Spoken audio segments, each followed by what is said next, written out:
In the deafening echo of a firing range, a woman with trembling hands and a weathered coat stands shoulder to shoulder with a legend. He's a decorated Navy SEAL, a man forged in fire. She's just a woman. The target is a sliver of metal, a coin's edge at 1,000 yards. The stakes are pride, respect, and a truth no one saw coming. His shot rings out, flawless. He smiles. Then she raises her rifle. The world holds its breath. Her single impossible shot doesn't just hit the target, it shatters his world. The air at the Sierra Nevada shooting range, a sprawling testament to American freedom and precision, tasted of gunpowder and sun-baked earth. Sergeant First Class Dean Dagger O'Malley, a legend carved from the same granite as the mountains. Around him, breathed it in like a man inhaling his own destiny. Today, that destiny was a simple exhibition, a charity event, a showcase of the best the military had to offer, and Dean, as always, was the main attraction. His black baseball cap, emblazoned with the trident of the SEALs, was a beacon of quiet confidence. He moved with a predator's grace, every motion deliberate, every muscle a coiled spring. Standing beside him, a stark and almost comical contrast, was a woman named Eleanor Vance. She was a ghost in the vibrant, masculine landscape of the range. Her coat, a practical tweed, looked as though it had seen 100 seasons and lost its battle with most of them. Her hands, when they weren't fumbling with the strap of her old rifle, were tucked into the pockets of her jeans, a nervous tic that Dean found vaguely irritating. She was a last-minute addition, a local widow who had won a raffle to shoot a single round in the exhibition. A human interest story, the range owner had called it. Dean called it a distraction. "You nervous, ma'am?" Dean's voice was a low rumble, laced with the kind of condescending charm he'd perfected over 2 decades of being the best. He was talking to her, but his eyes were on the optics of his custom-built rifle, a masterpiece of modern engineering. Eleanor didn't look at him. She was staring at the distant target, a gleaming circle of steel half a mile away, dwarfed by the landscape. "Just a little," she said, her voice thin and reedy. "Don't you worry," Dean said, a paternal pat on the back in his tone. "Just have fun. It's all for a good cause." He didn't wait for her response. He was already in his zone. The crowd, a mix of military enthusiasts and curious locals, was a low hum in the background, but to Dean, they were just part of the scenery. He was a force of nature, and the world bent to his will. He lay down on the shooting mat, the rifle a seamless extension of his body. He checked the wind, the mirage, and the atmospheric pressure with the practiced ease of a man who had done this 1,000 times. Every variable, every tiny detail was calculated. This was more than a shot. It was a demonstration of absolute control.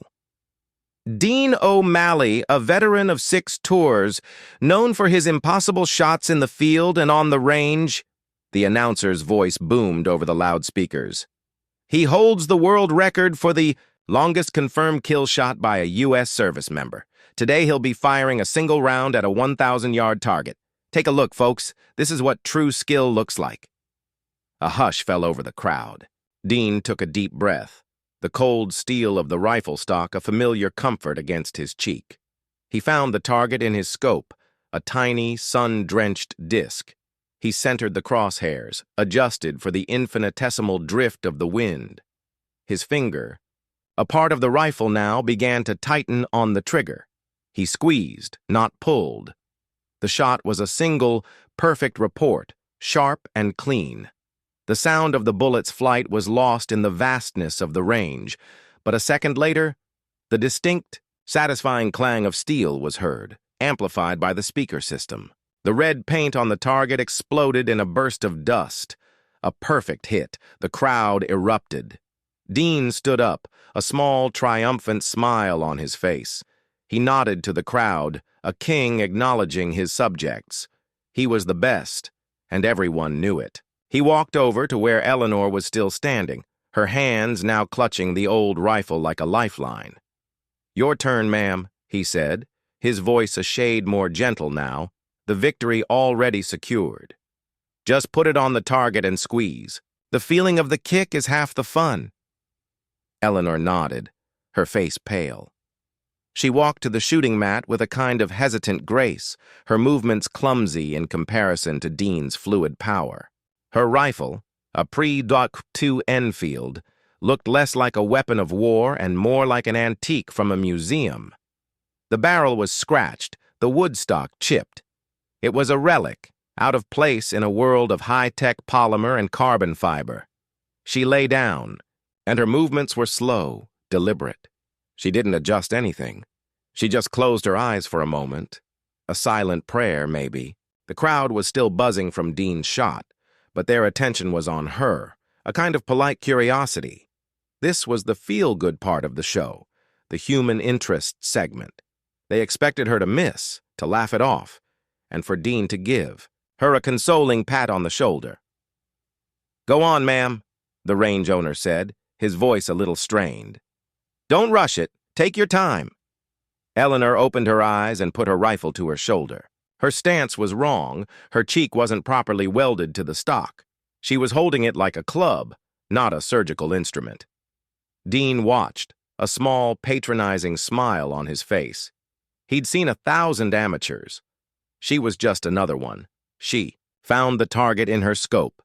It was an old, scratched scope, the glass yellowed with age. She didn't adjust for wind, she didn't account for bullet drop. She just held it, her breathing shallow and fast.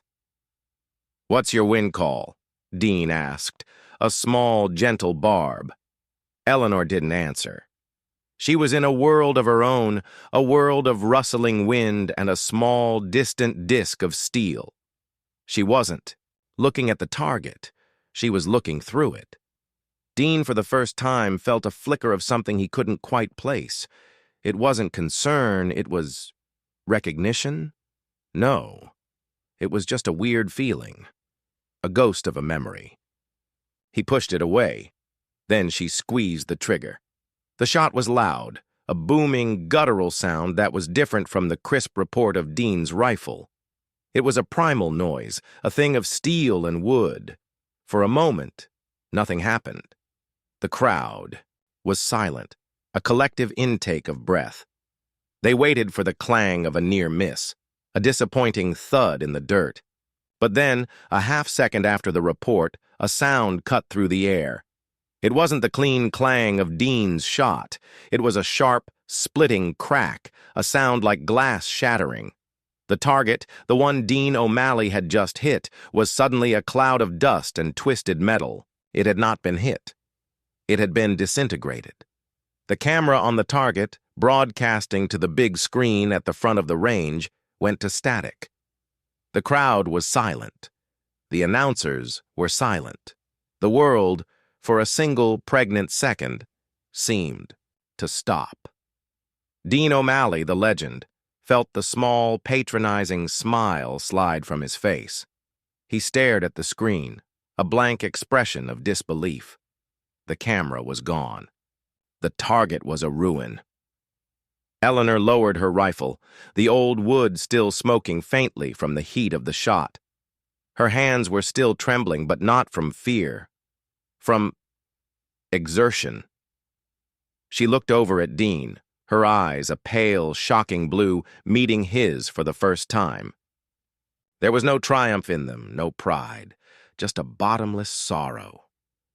"I'm sorry," she said, her voice a whisper, barely audible in the sudden, deafening silence. "I didn't mean to break it." She turned, not waiting for a response, and walked away, disappearing into the crowd like a wisp of smoke. Dean stood there, his mind reeling. The target was not just hit, it was destroyed. His perfect shot, his demonstration of skill, had just been followed by an impossible act of violence. The crowd was starting to murmur, a low, confused buzz. They were looking at him, not with the adulation from moments before, but with questions in their eyes. Who was she? How did she do that? Dean, the man who lived by precision, had just witnessed an act of beautiful, terrible chaos. His victory, his entire persona, had been erased in a single, impossible shot. He looked at the ruined target on the monitor, then at his own rifle, a magnificent machine of modern warfare, suddenly feeling cheap and inadequate. He had put a hole in a piece of steel. She had turned it into dust. He had won the competition, but she had shattered the game. And as the reality of the situation sunk in, a cold dread coiled in his gut. The woman wasn't just a raffle winner. She was a ghost from his past, a phantom he didn't recognize, and she had just left him in the dust. He had no idea what she had done or why she had done it, but he knew one thing with absolute certainty. His carefully constructed world had just been irrevocably broken, and he had a terrifying feeling she was just getting started. I need to pick up immediately after Dean O'Malley's realization at the end of part 1. He is reeling, his world shattered by Eleanor's shot. He needs to figure out who she is and why she did what she did. This will involve him using his skills as a former SEAL to track her down. The conflict will escalate as he gets closer to her, and the truth. The central conflict will be Dean's internal struggle. His pride and identity as the best are threatened, and his external pursuit of Eleanor. Eleanor, meanwhile, will be trying to disappear, but her actions will have unintended consequences. The simple woman facade must begin to crack, revealing a deeper, more complex person. The dialogue should be tense and revealing. The ending of part 2 must be a significant turning point or reveal that deepens the mystery and raises the stakes for part 3. I will maintain the fast-paced, cinematic style. Part 2. The Ghost and the Gunfighter. The world had not, in fact, stopped. It had merely recalibrated. The silence that followed Eleanor Vance's shot was not an ending, but an interlude. The low buzz of the crowd swelled, not with the adulation Dean O'Malley was accustomed to, but with a new, hungry energy. A reporter from the local news station, a young woman with a microphone and eyes wide with a different kind of ambition, broke through the perimeter and headed straight for Dean. "Sergeant O'Malley!" she shouted over the growing din. "What was that? What just happened? Who was that woman?" Dean felt his muscles tighten, a primal defensive instinct kicking in. He was a predator who had just been outmaneuvered by a field mouse. He saw the questions in the faces of the crowd, the confused glances from the range officials. His victory felt like a hollow punchline. He couldn't answer. He had no words. He had a lifetime of combat experience, but no playbook for this.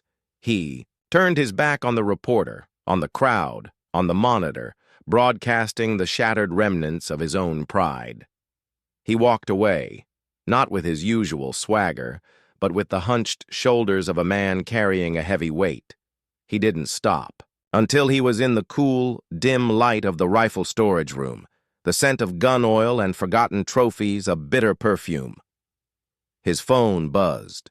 It was his agent, a slick, fast-talking former Marine named Marcus. "Dean, what in the hell was that? I'm getting calls from the Today Show. They're saying you got humiliated by some old lady." Dean said nothing. He stared at his rifle, the custom-built machine that had never failed him. Now it looked like a toy. "Listen to me," Marcus's voice dropped, becoming a low, urgent hiss. "This can be a good thing. A mystery. Who is she?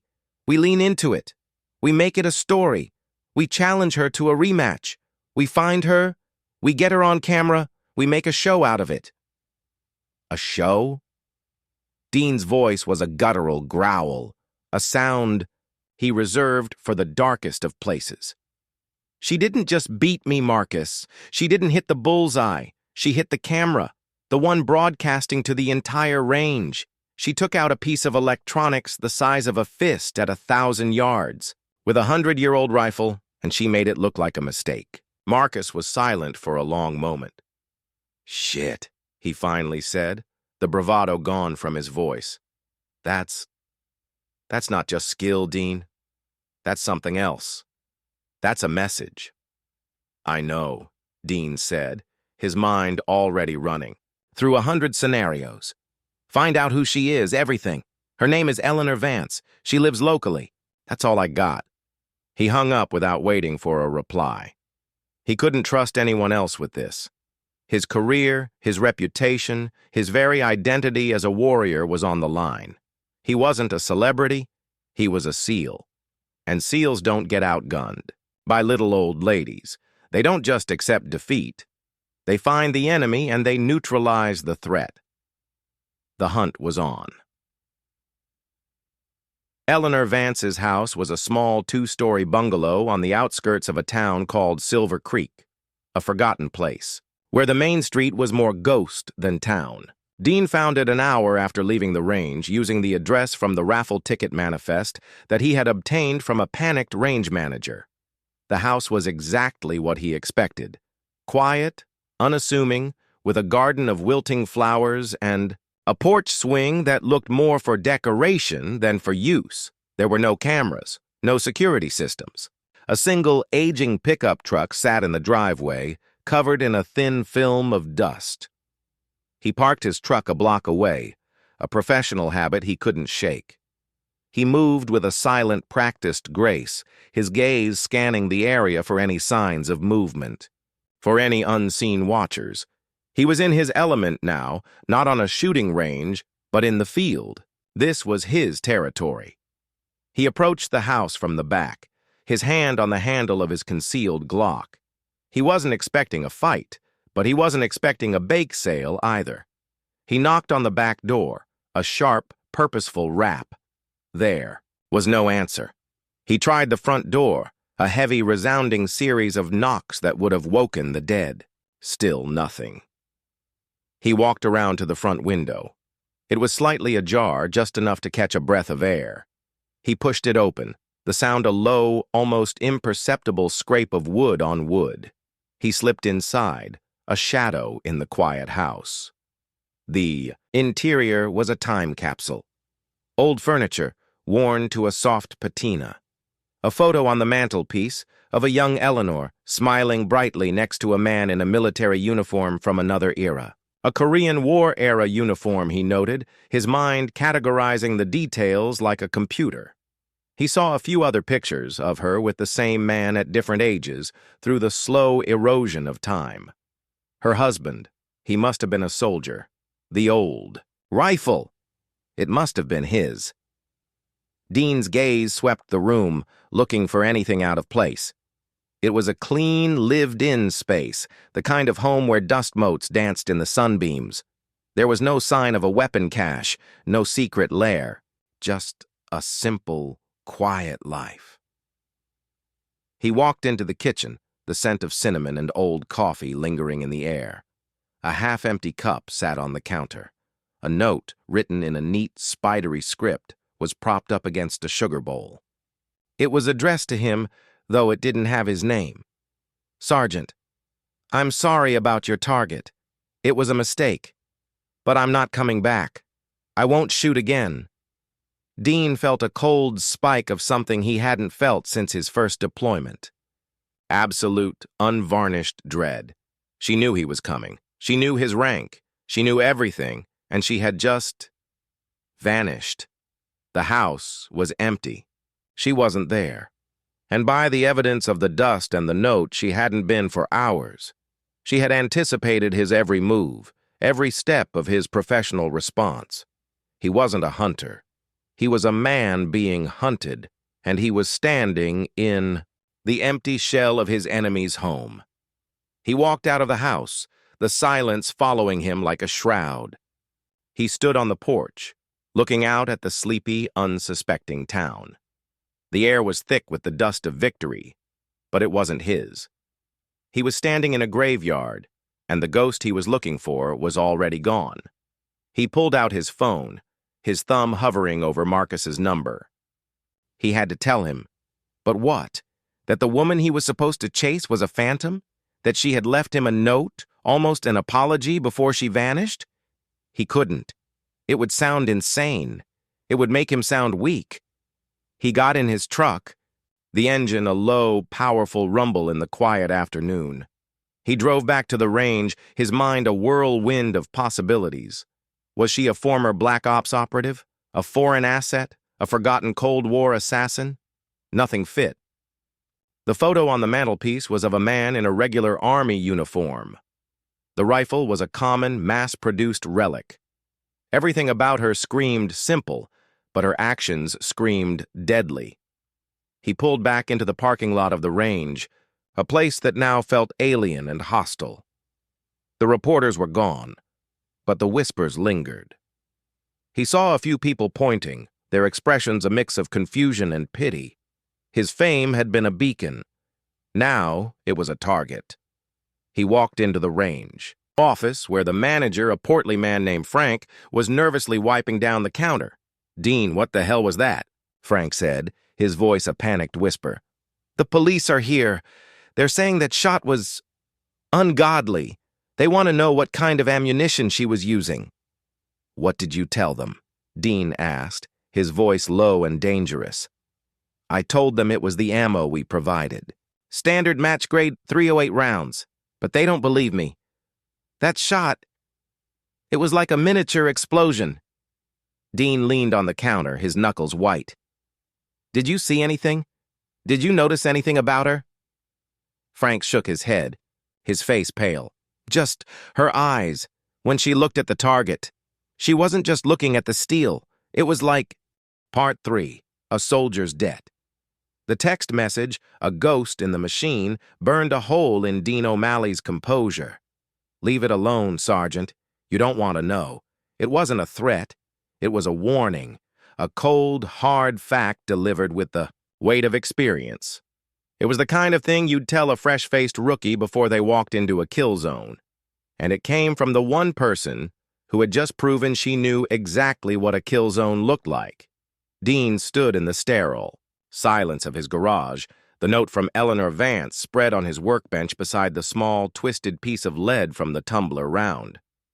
The note, the bullet, and the text message were his only clues, and they all pointed to the same impossible conclusion.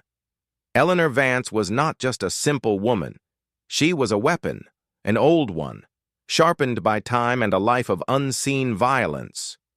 He looked at the framed certificate hanging on the wall, the one with the Presidential Unit citation for his team's action in Kandahar.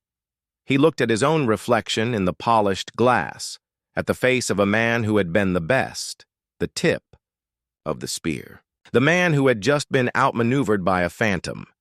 He was a SEAL, but he was also a man who had spent the last 5 years giving lectures, signing autographs, and living off the glory of his past. He had gotten comfortable, complacent. He had mistaken his reputation for his reality. Eleanor Vance had just ripped that reality to shreds. He tried calling the blocked number. No answer. He tried tracing it through his network, a favor from an old contact at the NSA. The request was denied. The number was scrubbed, untraceable. A ghost. A professional. He spent the rest of the night in a feverish dive into the past. He cross-referenced the name Eleanor Vance against every military database he could access. No results. He looked up. Her husband's name from the photo on the mantel, a man named Thomas Vance. But all he found was a single dusty entry in the National Archives. Army, Korean War, Purple Heart, Bronze Star. Nothing about his service, no records of his unit, just a death certificate that listed the cause as friendly fire, the kind of clean, efficient lie the military used to bury its mistakes. Dean's mind, trained for pattern recognition and intelligence analysis, started to connect the dots. An old soldier from a forgotten war, a widow who vanished like a whisper, a rifle from a different century, a bullet from a different kind of fight. The next morning he drove back to Silver Creek, this time with a plan. He wasn't looking for a celebrity anymore. He was looking for a ghost.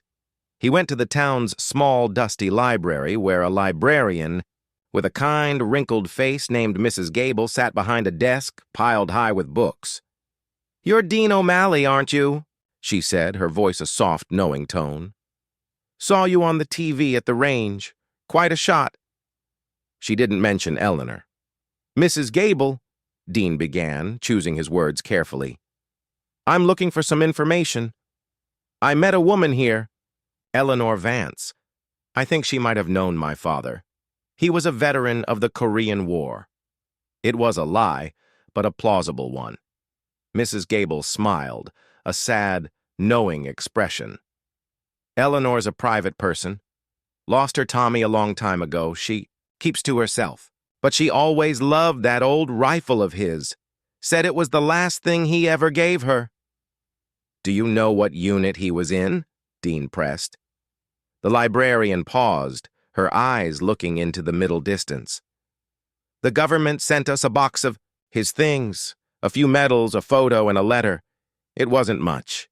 Just said he died with honor." She shook her head. "But Eleanor didn't believe them. She said he was a good man. Said he'd never die in a friendly fire incident. She's been trying to get to the bottom of it ever since." Dean's blood ran cold. A soldier's debt. He had heard the phrase before, in the hallowed halls of military lore, in the whispers of men who had seen too much. It was the unspoken promise a soldier makes to a fallen comrade. It was the vow of a warrior to a ghost. He thanked Mrs. Gable and walked back out into the sun. The sleepy town now looked different. He saw the quiet roads not as streets but as escape routes. He saw the sleepy bungalows not as homes, but as hiding places. He wasn't chasing a criminal. He was chasing a legend. He drove to the town's cemetery, a quiet place of sun-drenched stones and whispering pines. He found Thomas Vance's grave. The headstone was simple, just a name, dates, and a single faded epitaph. A soldier's debt. There was a small, recent bouquet of wildflowers laid at the base, a single touch of life in a world of stone. The flowers were Eleanor's. She was still here. She hadn't left town. She was just hiding. Dean sat down on the grass next to the grave, his mind racing. He was a master tactician, a hunter of men. But Eleanor wasn't a man. She was a wound, a scar from a war he hadn't fought, a consequence of a history he was just starting to understand. His phone buzzed. It was Marcus. "I got a tip on her, Dean. A friend of a friend runs a gun club way out in the sticks. He," said a woman fitting her description, "has been showing up there for years. Never speaks to anyone, just sits and practices with that old Enfield. He says she can hit a fly at 600 yards. They call her the Ghost." The Ghost. The name fit. It was a name for a soldier who had been forgotten, a warrior without a war. "And listen to this," Marcus continued, his voice low with a kind of morbid excitement. "I dug into that raffle ticket. It was bought by a man named Elias Thorne. You know that name?" Dean's breath hitched in his throat. Elias Thorne. The name was a phantom from his own military history. Thorne was a former intelligence officer, a man who had run black ops in Central America during the Cold War, a man who was a living ghost. He had disappeared years ago after a series of questionable missions. The rumors said Thorne was the one who had given the order to fire on a certain unit in Korea, a unit that was supposed to have been on a reconnaissance mission, a unit that included Thomas Vance. The pieces fell into place with a terrible, sickening click. Eleanor's shot wasn't aimed at him. It was a message, a declaration of war. Elias Thorne was at the range that day, a donor to the charity. Eleanor hadn't won a raffle ticket. It had been given to her by Thorne, a challenge, a gauntlet thrown down on hallowed ground. He stood up from the grave, the cold anger coiling in his gut, a familiar, welcome feeling.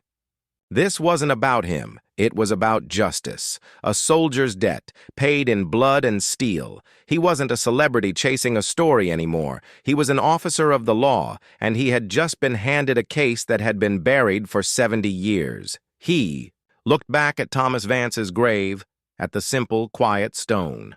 The epitaph no longer read like a memorial. It read like a promise. He had to find Eleanor, not to stop her, but to understand her.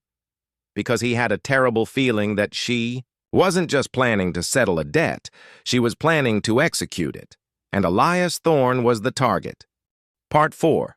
The Ghost in the Machine. Dean O'Malley's world, once a neat, predictable grid of mission parameters and kill zones, had become a chaos of ghosts and shadows. Elias Thorne. The name was a key, unlocking a door to a past he had only ever heard of in hushed, late-night whispers among veterans.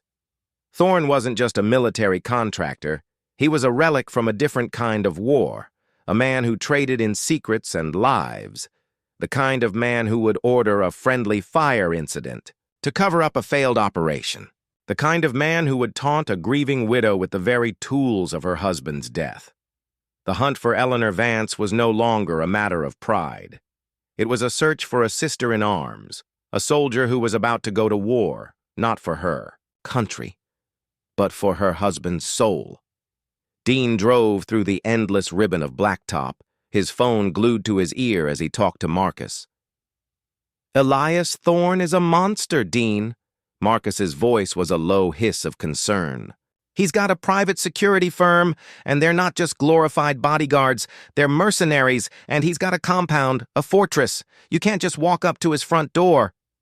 "I'm not walking," Dean said, his eyes scanning the horizon, a hunter's focus returning to him. "I'm looking for an entry point.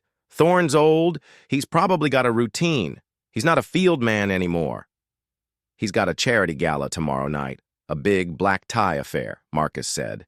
"He's being honored for his philanthropy. It's a joke. It's the perfect place for a grandstanding psychopath to show off. And it's the perfect place for Eleanor to get in. A charity gala, a public spectacle. The kind of place where a ghost could walk through a crowd unnoticed. A silent predator among the glittering, unsuspecting prey. It fit Eleanor's style. Her shot at the range wasn't just a show of force. It was a public declaration. A challenge, issued on Thorne's own terms, at his own event. Dean knew what he had to do. He had to get to Eleanor before she got to Thorne.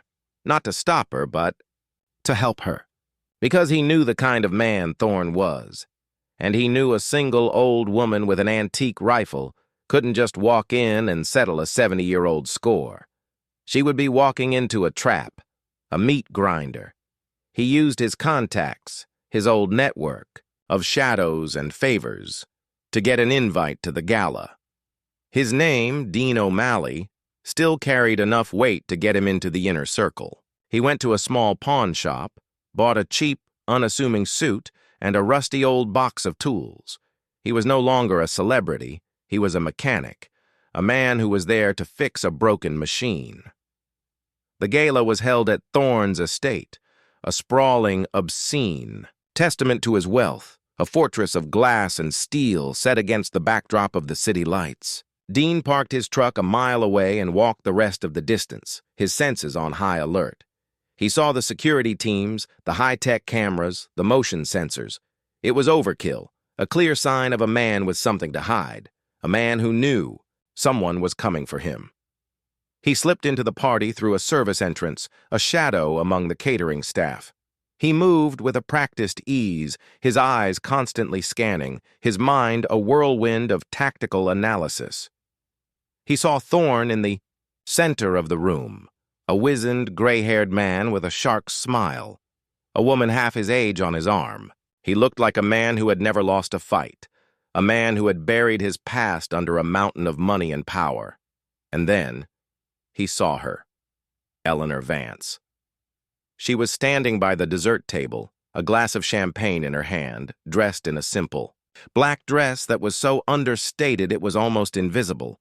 Her hair was pulled back in a neat bun, and her face was a mask of placid calm. But Dean saw the truth in her eyes, the same bottomless sorrow he had seen at the range. But now, it was mixed with a cold, terrifying purpose. She was a ghost, waiting for her moment to haunt. He moved toward her, a slow, deliberate path through the crowd of laughing, oblivious people. He needed to get to her, to warn her, to offer a different way. He had to tell her that revenge was not the answer, that it would only get her killed. But as he got closer, he saw a detail he had missed. The champagne glass in her hand was full, untouched. She wasn't drinking. She was waiting. And he saw a small, almost invisible bulge under the sleeve of her dress. Not a pistol, not an antique rifle, something else. "Eleanor," he said, his voice a low, urgent whisper as he came up beside her. "Don't do this. I know what you're planning." She didn't flinch. She turned her head slowly, her blue eyes meeting his. "Sergeant, I told you to leave it alone."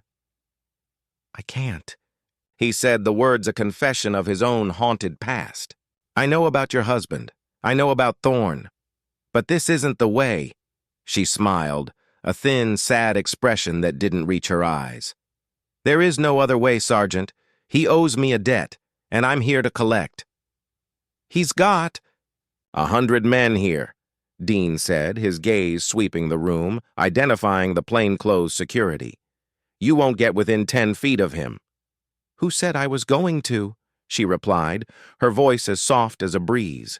She raised her arm and, in the space of a single fluid second, she moved her hand. It wasn't a shot. It wasn't a gun. She had taken a simple cocktail olive from the hors d'oeuvre tray, and she had flicked it with a speed and a precision that was beyond human. The olive flew through the air, a tiny, harmless projectile. It wasn't a bullet. It was a message. It hit a chandelier hanging above the main stage, a delicate crystal masterpiece. The olive didn't break the crystal. It hit a small, almost invisible wire that was attached to the chandelier, an electrical wire that had been painstakingly placed there. The wire snapped, and the entire lighting system for the stage went dark. The room was plunged into a half-light, the music dying, the crowd murmuring in confusion. It wasn't an act of violence. It was a distraction, a diversion, a ripple in the calm surface of Thorn's carefully constructed world. And in that moment of chaos, Dean saw her move. She didn't run for Thorn. She ran for the service entrance, her simple black dress a shadow in the confusion. She wasn't going to kill him. She was going to break him. Dean knew what she was doing now. She was not a killer. She was a demolition expert. A woman who, for 70 years, had been studying the most efficient way to bring down a fortress. She had not come to the gala to kill Elias Thorn. She had come to start a chain reaction, a cascade of chaos that would expose Thorn's secrets, his lies, his hidden past. And as he stood there, watching her disappear into the shadows, his mind reeling from the simple, terrifying genius of her plan, he heard a new sound. It wasn't a gunshot. It was a low, persistent whine, a sound like an old radio tuning into a forbidden frequency. He looked up at the ceiling, his eyes scanning for the source. And he saw it, a single, small drone, almost invisible in the gloom, hovering silently above Thorn. It was not a weapon. It was a recorder, a listening device.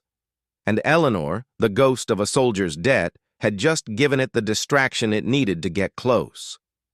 Dean knew with a sickening certainty that the real war wasn't just starting. It was already in progress. And he, the world-famous Navy SEAL, was a soldier who had just been drafted into a war that had been fought in the shadows for 70 years, a war that was about to go public in the most spectacular and terrifying way possible. He was no longer a hunter. He was a witness to an act of historical justice. And he had no idea what to do next. Part 5. The Unraveling. The gala devolved into a controlled chaos. The lights flickered, a cacophony of panicked whispers erupted, and Elias Thorn, a man who had not known a moment of genuine fear in decades, looked around with the wide-eyed, terrified confusion of a cornered animal. Dean O'Malley, the decorated seal, was now a ghost in the machine himself, using the chaos to move. He was no longer a spectator. He was a participant in Eleanor's elaborate and brilliant plan. He moved toward the stage, his eyes scanning the faces of Thorne's security detail. They were professionals, but they were trained for direct threats: a bomb, a shooter, a direct assault. They were not prepared for a phantom. They were looking for a knife, a gun. They weren't looking for a cocktail olive. He got to the stage just as the drone, a whisper of carbon fiber and electronics, began to broadcast. The screens that had just minutes before been showcasing Thorne's supposed philanthropy flickered to life. The first image was a grainy black and white photograph. It showed a group of young, fresh-faced soldiers, their uniforms stained with mud, their eyes filled with a weary hope. They were standing in a field in Korea. One of them was Thomas Vance. The drone's broadcast wasn't a pre-recorded video. It was a live feed from somewhere in the building, and the audio was a high-pitched, static-laced recording. A voice, young and panicked, spoke over the crackle. "The North Koreans are on us! Thorne's call was wrong! We're surrounded!" Then, another voice cut through, a voice that was older, calmer, but laced with a cold, terrifying authority. "It's a hot zone. Friendly fire is authorized. We can't let them capture that intelligence." It was Thorne's voice, a younger, crisper version of the man who now stood on stage, his face a mask of terror. The crowd began to murmur, the confusion turning to a shocked horror as the images and sounds of a war long forgotten filled the room. The audio recording continued, detailing a massacre. A unit, betrayed by its own commander, wiped out to protect a failed mission. The names of the fallen were read, a litany of ghosts, and with each name, a new photo of a young man flashed on the screen. The final image was a document, a top-secret field report from Elias Thorne himself, admitting to the friendly fire incident, but blaming it on an intelligence failure and recommending the incident be classified to avoid a diplomatic crisis. The final words on the report were a signature, Elias Thorne, followed by a single chilling line: "A soldier's debt paid in full." The room erupted. The laughter was gone, the clinking of glasses silenced. A horrified gasp went through the crowd. Thorne, his face ashen, tried to shout, but no sound came out. The cameras of the legitimate news media here to cover the gala were now broadcasting a 70-year-old war crime to the world. Dean, his blood running cold with the terrible truth, saw the second part of Eleanor's plan unfold. The drone, its mission complete, began to descend. But it wasn't landing. It was dropping something. A small, almost invisible piece of plastic, a tiny memory card. It landed on Thorne's chest, a feather-light accusation. Eleanor was not here to kill him. She was here to bury him. She was here to deliver not a single powerful shot, but 100 silent, devastating bullets. A barrage of truth. Dean looked at Thorne, at the man who had ordered a massacre and then lived a life of luxury and power. He saw the decades of lies, the monument to greed, the fortress of glass and steel that was now a crumbling facade. The world was watching him, and he had nowhere to run. Just then a voice, a single clear whisper, spoke from a speaker somewhere in the room. It was Eleanor's. "You said it yourself, Elias. A soldier's debt. It's time to pay." The drone, now on the ground, began to play the final recording. It was a letter from Thomas Vance to his wife, Eleanor. He had written it just days before he died. It spoke of his love, his hope for a future, and his worry. He spoke of Thorne, of his paranoia, and his fear that he was about to do something terrible. The letter was a living testament, a plea from a ghost. As the letter finished, the drone, its final purpose served, self-destructed in a small puff of smoke. The screens went black. The silence that followed was not the quiet of a paused gala. It was the hush of a world that had just watched a ghost rise from the grave. Dean looked around, his mind reeling. He had been so focused on the shot, on the raw power of her skill, that he had missed the true purpose of her art. She wasn't a killer.